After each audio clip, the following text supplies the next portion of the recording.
All right, this is my 2011 Lexus ES350. In this video, I'm going to show you how I'm going to paint this grille here without removing it. So I'm going to go ahead and sand it down a couple times and then get to painting. So I'll show you what I'm working with.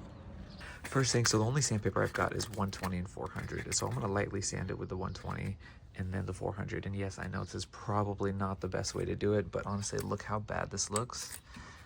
And I really think anything is going to be an improvement over what I've got so far. So we're going to hit it with the 120, we're going to hit it with the 400, and then we're going to go from there.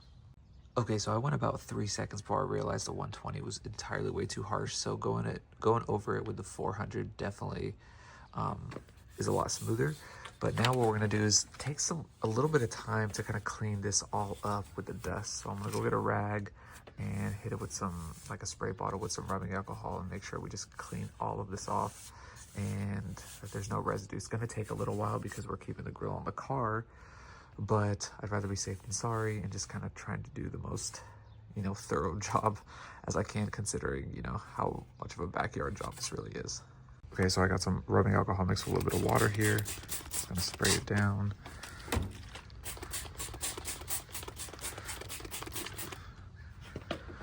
And take some time trying to clean it up and dry it off. So because you got some nooks and crannies in here, this is something I would probably do the best I can to dry it off and then let it sit for a little bit so I, am confident that it's dry.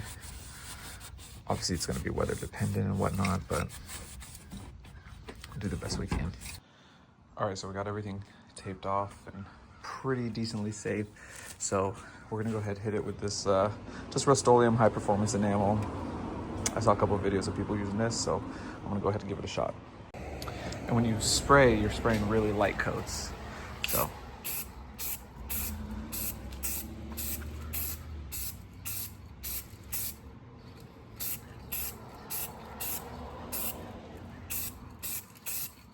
Boom. So we'll let that sit for about 5-10 minutes or so, and then we'll come back again. And also something I forgot to note, that I did put some cardboard behind the grill so we don't, spray up the radiator a bunch and whatnot. So I probably could have taped more up here, honestly, and I might throw something up here as well. But this doesn't bother me too much as the paint itself. So I'm gonna let this sit a few more and hit it with another coat.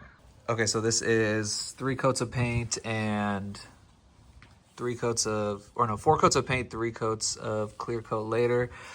It doesn't look great, honestly, but it does look a little bit better, I think, than before.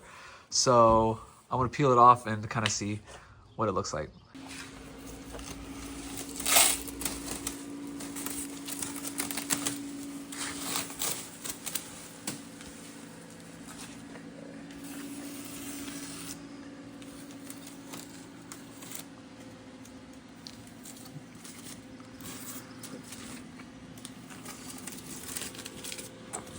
So chose to keep the chrome around the grill. Can always do that later, but can't really go backwards if I decide I wanted the chrome. So decided to keep that. It does need a little buffing to clean it off a little bit, but we'll take care of that later. All right, not too bad so far. Let's see what it looks like with the emblem.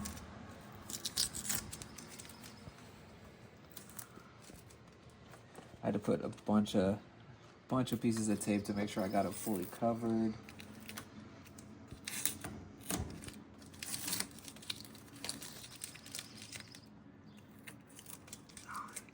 Hey, that doesn't look too bad. Let's get this piece off here, and then this should be easier.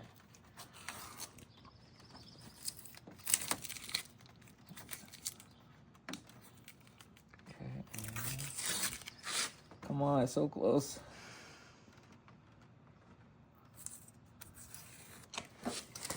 Hey, that doesn't look too bad. I got a little bit of overspray over here, but it's all right.